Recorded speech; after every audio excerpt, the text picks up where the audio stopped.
pessoal, tudo bem? Estou aqui hoje para mais um estágio supervisionado da Uninter, desta vez no ensino médio. E hoje a gente vai bater um papo sobre desigualdade social, algo que toca tanto a gente, algo que sentimos na pele em vivermos em um país tão desigual. Mas o que será a desigualdade social? Quais são os autores que vêm a tratar sobre isso? Então vamos falar hoje nessa aula sobre esse conteúdo. O conteúdo da aula, desigualdade social, como eu já citei, conceito de estratificação social e suas classificações, as classes sociais na visão de Karl Marx e de Max Weber, desigualdade segundo Rousseau, as causas das desigualdades sociais, igualdade segundo Aristóteles e diferenciação entre justiça e equidade. As competências da BNCC, eu venho trazendo uma competência: participar do debate público de forma crítica, respeitando diferentes posições e fazendo escolhas aliadas ao exercício da cidadania e ao seu projeto de vida, com liberdade, autonomia, consciência crítica e responsabilidade. Os objetivos dessa aula são conceituar a estratificação social, conhecer os diferentes tipos de mobilidade social e as sociedades aberta e fechada, distinguir as principais correntes sociológicas que abordam sobre as classes sociais, compreender como os critérios de estratificação social são utilizados para descrever as desigualdades existentes entre os indivíduos e grupos nas sociedades humanas e as causas para tais desigualdades. Descrever as suas espécies de desigualdade na visão de Rousseau e reconhecer a igualdade na perspectiva de Aristóteles. Analisar a diferença entre justiça e equidade. E para dar início à nossa aula, trago para vocês um poema de Manuel Bandeira, que tem como título O Bicho. Vi ontem um bicho na imundície do pátio, catando comida entre os detritos. Quando achava alguma coisa, não examinava nem cheirava, e engolia com voracidade. O bicho não era um cão, não era um gato, não era um rato. O bicho, meu Deus, era um homem. E nesse poema de Manuel Bandeira, ele traz algo muito forte, que pertence à desigualdade social, porque o alimento ele é indispensável para a vida humana. Todo ser humano, para sobreviver, precisa do alimento. É um direito fundamental, é um direito básico. E aí a gente vê nesse poema como a desigualdade ela é tão cruel, ela é tão forte. E Manuel Bandeira, ele nasceu em 1886 e morreu em 1968. E em vida ele já falava sobre, trazia para a gente refletir, um poema tão forte, um poema que é tão atual, porque como a gente vê uma imagem que está aí presente de um idoso, no lixo se alimentando. Então, numa sociedade que deveria propor, um Estado que deveria garantir, ao ser humano o direito à alimentação como algo básico, infelizmente, devido à desigualdade, a gente ainda vê esse tipo de situação em nosso país. A desigualdade social, ela não afeta apenas o nosso país, mas diversas sociedades. E para compreender a desigualdade social, os estudiosos utilizam um critério científico, que é a estratificação social. Por isso ela é tão importante de ser estudada, porque a estratificação social ela vai identificar a posição que cada um ocupa na estrutura social. E Sabadell ela traz para a gente um conceito de estratificação social que diz que os indivíduos eles são distribuídos em diferentes grupos, camadas ou estratos sociais que apresentam uma relativa estabilidade, ocupam uma posição diferente na hierarquia social. E como existe essa estabilidade, existem na estrutura social sociedades que são fechadas e sociedades que são abertas. E o que significa isso? Na sociedade fechada, não há possibilidade de ascensão social. O status da pessoa é determinado ao nascer, mantendo-se inalterado por toda a vida. Ou seja, um exemplo dessa sociedade fechada é na Índia, porque existia a estrutura de castas. Então, quando a pessoa nascia em determinada estrutura, no decorrer de sua vida ela não tinha possibilidade de passar para outra estrutura. Na sociedade aberta, já existe essa possibilidade de ascensão social, de uma classe social para outra. E aí eu trago para vocês, né, uma mobilidade social que ela pode ser vertical ou horizontal. E o que é isso? Nessa pirâmide deixa bem claro, a mobilidade social vertical é quando a pessoa passa de uma camada para outra, da divisão das classes sociais. No horizontal já é diferente, existe uma alteração dentro daquela própria camada. Por exemplo, uma pessoa que é assalariado, trabalha numa loja, então ele recebe um salário mínimo por trabalhar ali. Então ele sai daquele trabalho e ele passa a trabalhar como de segurança e ele continua ganhando o mesmo valor. Então ele continua na mesma classe, certo? Na mesma estrutura social.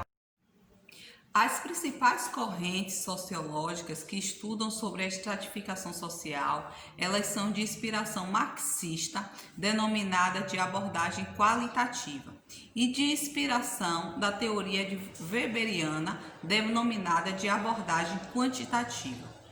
Para Marx, tudo girava em torno dos modos de produção, ou seja, só existiam duas classes: os detentores do modo de produção, a burguesia, e os despossuídos ou explorados, que era o proletariado. Já Weber, ele entendia a estrutura social, ela era dividida em três dimensões: econômica, política e social, que na divisão dessa estrutura não se iria se avaliar apenas a situação econômica, mas também o prestígio e o poder.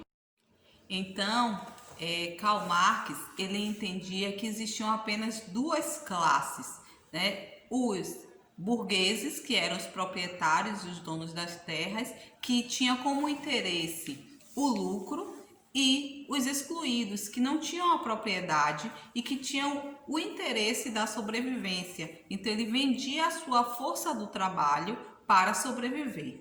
Já Weber, ele traz outras dimensões para compreender a estrutura social. Ele vai dizer que também é necessário não só ver a posse, mas também a escolaridade, né, e outros fatores para compreender que estrutura social esse indivíduo ocupa. E como separar as estruturas sociais, como elas são separadas, isso gera uma desigualdade.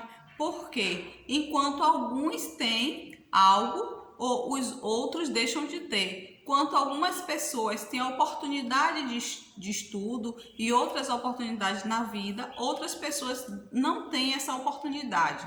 E aí Rousseau, ele vai falar de desigualdade a partir de duas espécies. Para Rousseau existem apenas duas espécies de desigualdade: a desigualdade natural e física. O que seria essa desigualdade? É como eu sou, como você é. Nós somos diferentes um do outro. Não teria como existir na sociedade todas as pessoas iguais, com o corpo, né, com a mente, a forma de caminhar. Então, nós somos diferentes, então existe uma desigualdade na diferença de idade, da saúde, das forças do corpo, das qualidades da alma e do espírito.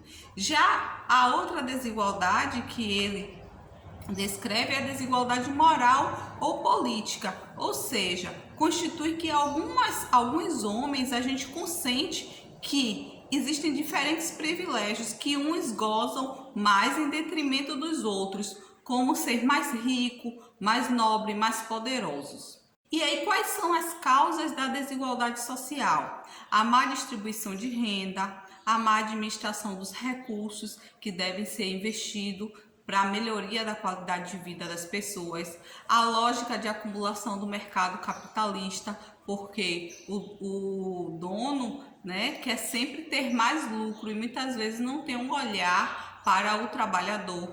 A ausência de políticas públicas nas áreas sociais, culturais, de saúde e de educação, transporte público, saneamento básico, escassez na oportunidade de trabalho, às vezes as pessoas procuram trabalho e não encontram, e a corrupção, né, que afeta o nosso país, como a gente vê sempre nas manchetes de jornais, algo muito constante em nosso país, e que aquele recurso público que seria utilizado com tal finalidade, ela não chega até a ponta, não chega a ser utilizado, e fazendo com que aumente a desigualdade do país. Por quê? Porque se aquele recurso chega ao seu destino, né, se chega na educação, se chega na saúde e ele é utilizado da forma correta, a qualidade do aquele serviço que estaria sendo prestado seria muito maior, né? Porque quando a gente utiliza, por exemplo, um hospital que não tem o remédio porque aquela nota, aquele valor que existia foi superfaturado e comprou uma quantidade menor de medicamento, enquanto precisaria ter mais para ofertar à população que ali chega. E Aristóteles, ele vai trazer um conceito de igualdade. Ele vai dizer que a igualdade consiste em tratar igualmente os iguais e desigualmente os desiguais. Por que isso? Porque se a gente der a todos da mesma forma, existem pessoas que têm necessidade de receber mais, né, do que outros. Quando Aristóteles nos traz esse conceito de igualdade, nos leva a refletir sobre justiça e equidade. O que seria a justiça e o que seria essa equidade? Qual a diferença de uma para outra? A justiça é algo em que todos são iguais. Quando a gente pensa no justo, a gente pensa que equiparar todas as pessoas de forma igualitária. Então, o artigo 5º até da nossa Constituição diz que todos nós somos iguais perante a lei. E aí eu trago para vocês uma imagem do que significaria essa justiça. Só que muitas vezes essa justiça, como na imagem, acaba deixando com que alguém perca a oportunidade, né? Não adquira algo que seja necessário para sua sobrevivência, para a sua vida. Por exemplo, na justiça, todos recebem da mesma forma, porque é o justo. Então, nessa partida desse jogo, os três estão em cima de um caixote e o caixote dos três é do mesmo tamanho. E a criança menor, ela fica impossibilitada de ter acesso ao jogo. Quando a gente fala em equidade, a gente já fala em dar ao desigual, né, na medida da sua desigualdade. Então, o caixote da criança maior, ele vai ser dado à criança menor, para garantir que essa criança menor também tenha a oportunidade de assistir aquele jogo. Então, esse é um conceito de equidade. E no dia a dia, na nossa vida, a gente percebe também esse conceito, essa equidade existindo em políticas públicas. Um exemplo disso, todos nós temos direito à educação. É um direito fundamental que está presente e assegurado na nossa Constituição. Mas, devido às desigualdades, a educação não chegaria às pessoas que moram na zona rural se não existisse um transporte escolar. Então, as pessoas que moram na zona urbana, elas não usufruem desse transporte, mas o aluno da zona rural, ele precisa desse transporte para garantir que eles recebam a educação. Então, esse seria um conceito de equidade, um exemplo que a gente, aluno, passa no dia a dia, que a gente percebe e sente, né, na pele, nas nossas necessidades. Então foi sobre isso a nossa aula, espero que vocês tenham gostado. Continuem se cuidando e até a próxima.